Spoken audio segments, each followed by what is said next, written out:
Today on the podcast, we're talking with Jared Gadbaw. He is the executive chef and owner of Oak and Reel, a 2-star Michelin chef, originally from Garden City, goes to New York, gets 2 Michelin stars, comes back, opens this restaurant. We talk about it next on the Michigan's Best Podcast.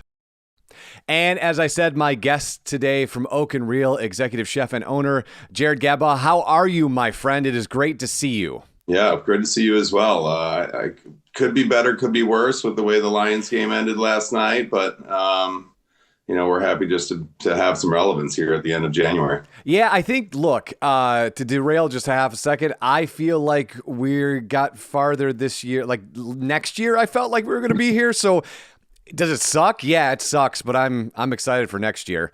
Yeah, me too. Let's talk about Oak and Reel. Obviously, my wife got up this morning and she's like, it's a crime against nature that you're going to interview this incredible human being and you haven't been to the restaurant yet. So I apologize for that. That said, I am so excited to talk to you, and I want to go back to the beginning before we talk about the restaurant. And your time, you're obviously from Garden City, you're from Michigan, you go to Michigan State. Through my investigating you, I've heard you talk in a number of podcasts about kind of like that hero's journey. But what happens at MSU that you decide to go to FCI, to the French Culinary Institute? What is that leap?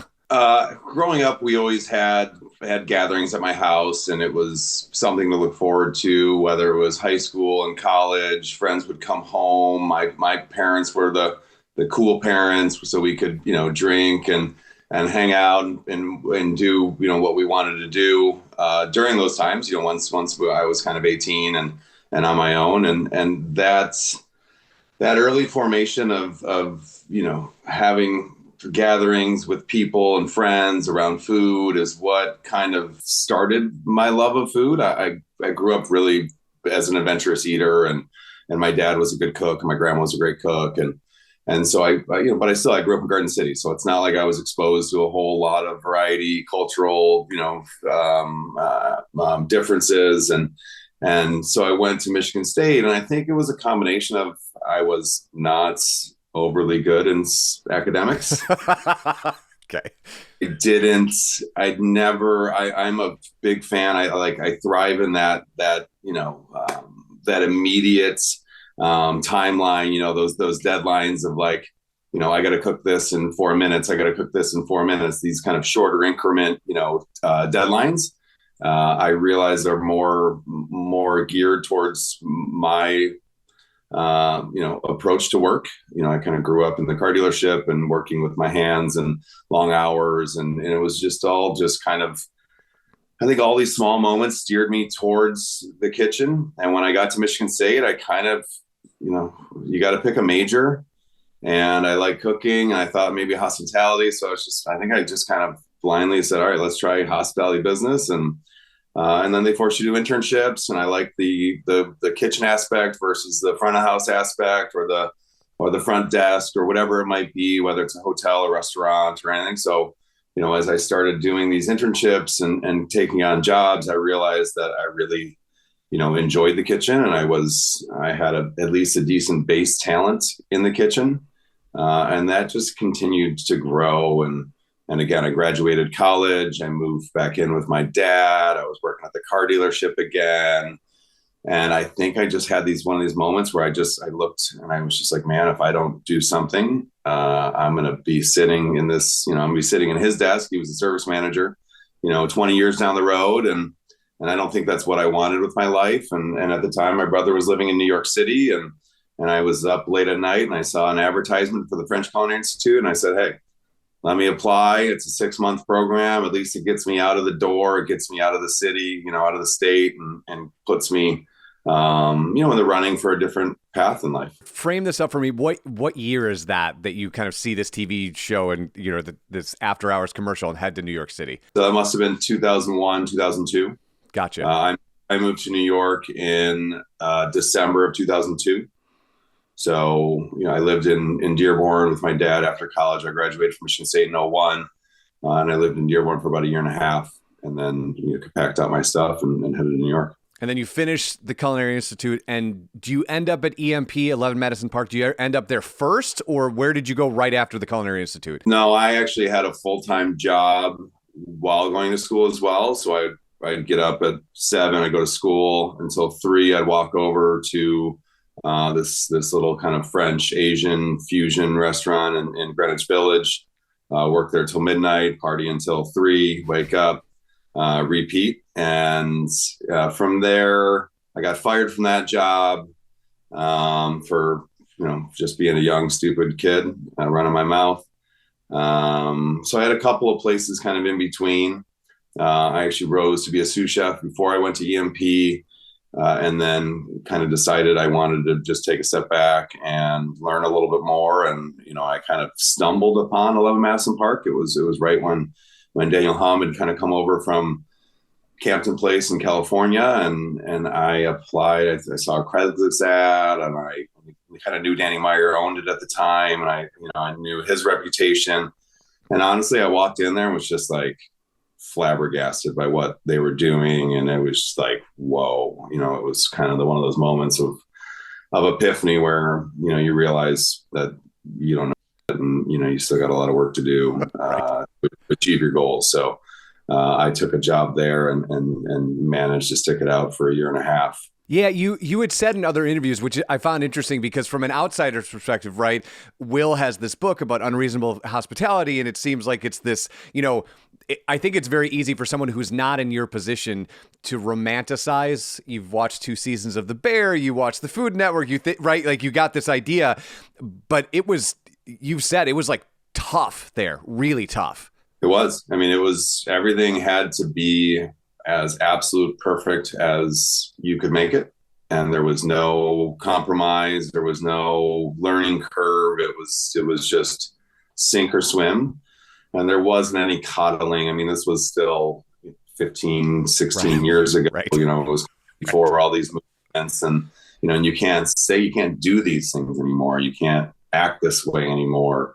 And and Daniel is a chef who's been cooking since he was 15 years old, and some of the most around the world, and and I'm sure he was raised in a similar fashion. And I know by talking to him and hearing him now, he's kind of calmed down a bit. I mean, the guy doesn't even shave anymore. He's scruffy, and if you walked in with any sort of scruff, it was turn around, go to the Dwayne Reed and dry shave yourself in the back bathroom. So I know that he's changed, but at the time, yeah, I mean, it was a very difficult place, and we went through a lot of turnover, and we worked a lot of hours because there was so few people.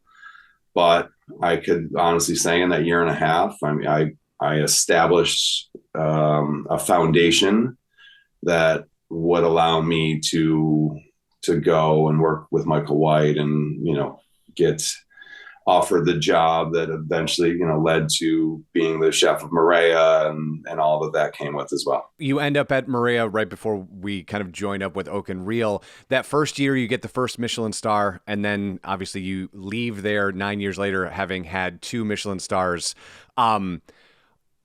What was that process like? Like, talk us through, for people who don't understand the actual art of getting the Michelin star, keeping the Michelin star, adding a Michelin star. Can you talk a little bit about what that's like? I can talk about what it was like then, and it was a whirlwind, and now as a business owner and trying to understand how a business goes about doing that and garnering that attention. But it's almost, it's a series of dominoes. Someone says you're great, and then someone else says you're great, and then someone else says you're great. And before you know it, everyone, whether they've eaten there or not, on national, it starts with local and it moves to national and then it moves to global. And it just becomes this, the tsunami of success. And we won, the James Beard Award, and, best of all the Cranes and Food and Wine and all the Esquire, all those things. So that first year, I think it was, just kind of right place, right time with Michael being kind of that hot young Italian chef in New York City. Michelin Guide had just come out in New York City. And so, we were kind of like the first ones to get a star. But for me, as the chef, I mean, Michael White was my boss, but he gave us free reign to run the kitchen, and we did obviously, very well for him, with his guidance and general oversight. But for us, it was just every day, doing our best. Every day we were young and creative, and I would dream about dishes, and I'd wake up and I'd have Post-it notes all over my walls, and my now wife was like just amazed by my brilliant mind. And it was just like a cook, I like food. I like, it was before Instagram. It was before, you had to buy cookbooks and get inspired. And I mean, it was an amazing time. And I was surrounded by amazing people that all wanted the same thing. And we're all working towards the same thing. And we were getting rewarded every step of the way. We were winning awards. We were getting invited to, I got to travel the world with Relais and Chateau and cook on like 5 different continents, and open restaurants in Hong Kong and Istanbul. And I mean, it was just this magical time, but it was very hard work. We would do 500 to 600 covers a day. Wow. Every single day, lunch and dinner. And it was just like, you just get your ass handed to you every single day for 9 years, essentially. Fast forward to now, you are back in Michigan. The restaurant is Oak and Reel. When did this idea start to come about? Like, what was the pieces and parts that lead you from New York and 2 Michelin stars back home to open Oak and Reel? What was that sort of Venn diagram? So it was always my intention to come back to Michigan. I always wanted to be here, to raise my family here. New York City is a very hard city to raise a family and to get ahead and to own things. And I mean, it's extremely difficult, especially as a lifetime cook. And that's what I am and was, making nothing, making pennies, and in a city that's very expensive. So it was always kind of the plan. Opening a seafood restaurant I knew it would be a restaurant. I didn't know what it would be. So when I got back, I kind of met the guys from Motor City, Matt and Stacy, his wife, Motor City Seafood, and I actually got invited. Luciano invited me to kind of a dinner that everybody was doing at Baco at the time. It was right when we moved back, and so I got to meet a lot of the local chefs, and I got to meet Matt and Stacy, and I said, all right, once I kind of checked their situation out, I was like, all right, I think we can do seafood.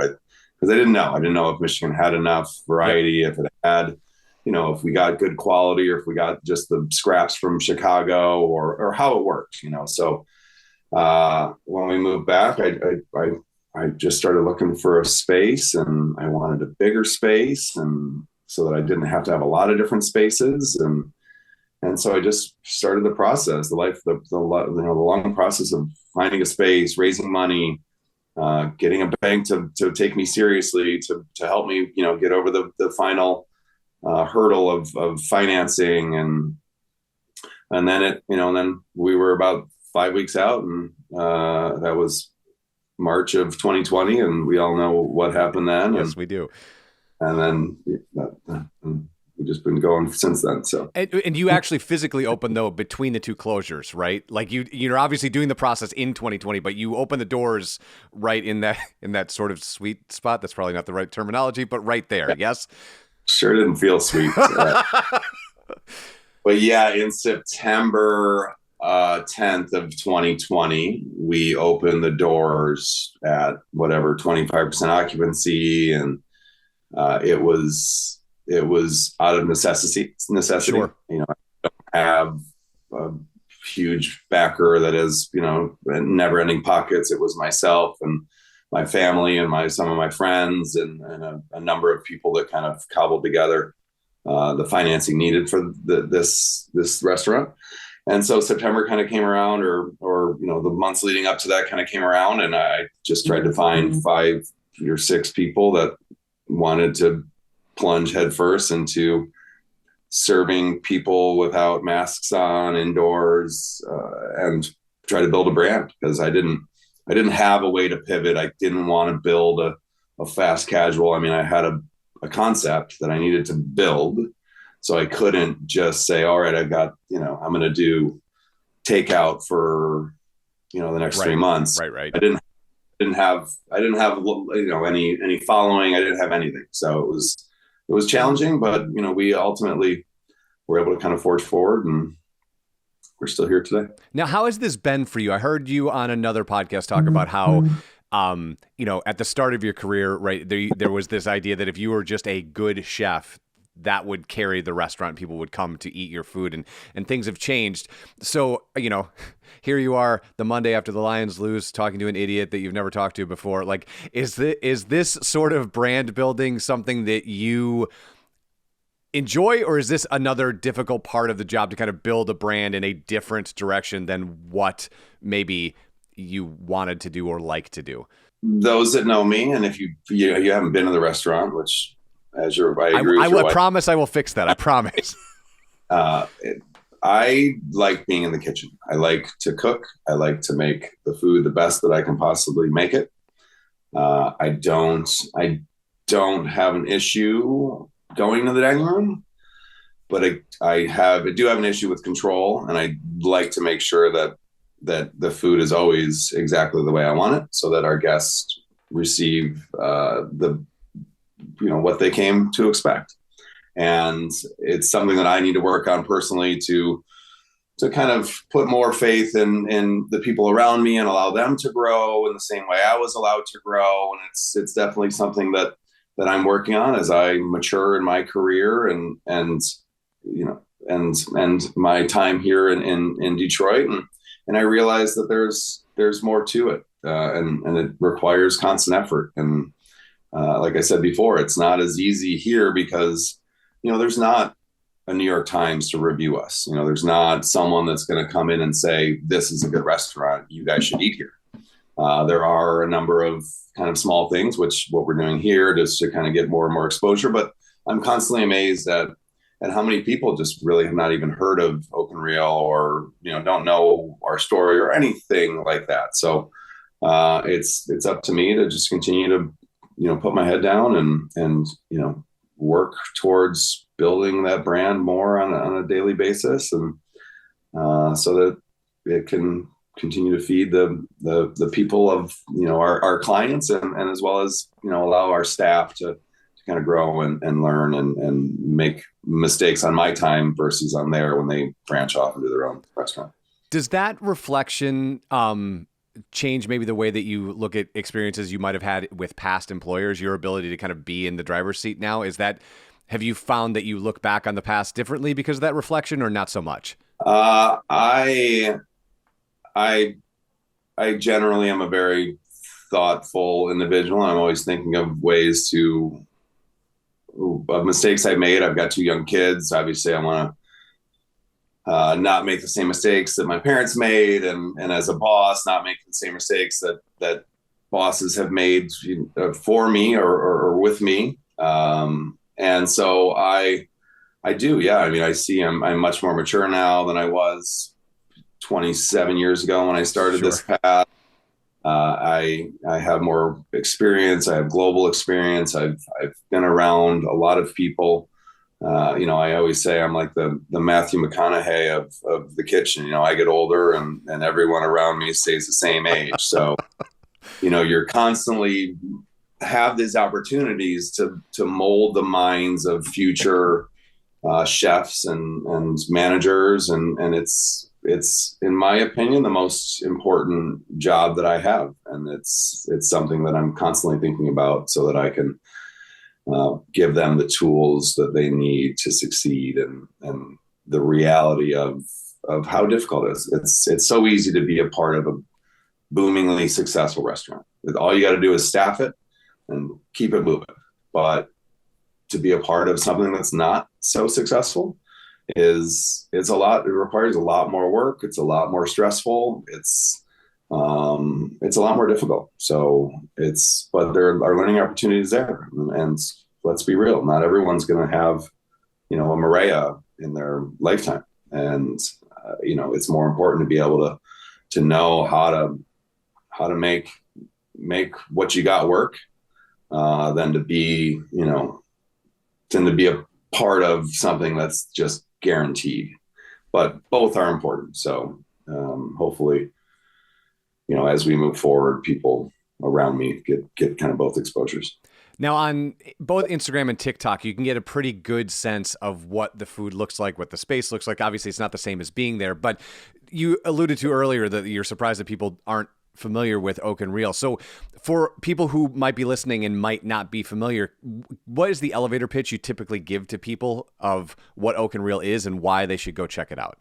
We are an Italian restaurant primarily focused on seafood.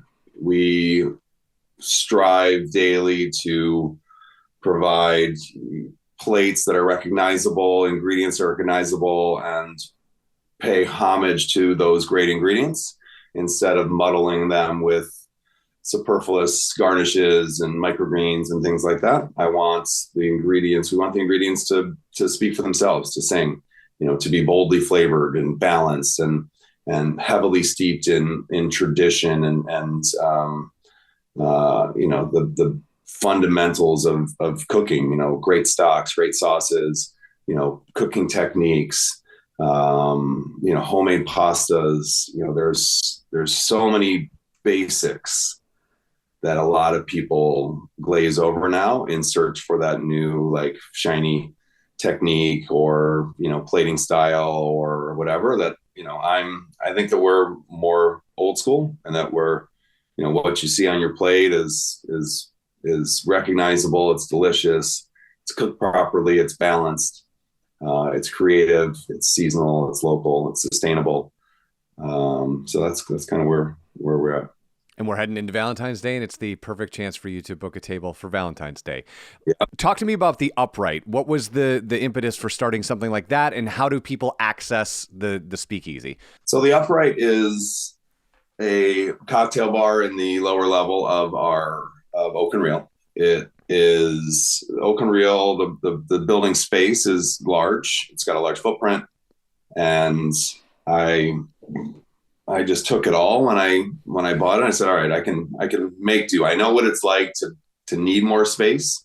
Hindsight, I might have picked a smaller space, but it's the Upright is kind of an opportunity for us to allow our staff to grow as well. When I have a great bar team and they want to show off, they can kind of flex their muscles upstairs with more food friendly cocktails, whereas downstairs they can kind of go off chart a little bit and be more creative. And it's like having a second business, like having a second restaurant without having a second, building, without more brick and mortar. So it does allow a little bit more. It allows me to kind of promote my staff and allow them to grow and it provides a great opportunity for you to have an after dinner drink or a pre-dinner drink, or, as the neighborhood continues to grow, hopefully it'll become a great neighborhood staple. Last question I will leave you with, as you seem to be the perfect person to answer this question. For the past couple years, I have been transfixed on this idea, and you've answered it sort of, but I actually want to figure if I can dig a little bit deeper. I've been transfixed, possessed, if you might, about why Chicago has 143 Michelin stars and the entire state of Michigan has 0. And I'm wondering, are you our guy? Will you bring us a Michelin star? That's my question. You have to pay Michelin. I think it's $500,000 to even. Okay, that might explain it. Okay, to consider the state, Visit Detroit, or sure, yep. Or somebody would have to pay. Restaurants could not do it. So somebody would have to pay. So Denver just did this. Boulder just did this. Aspen.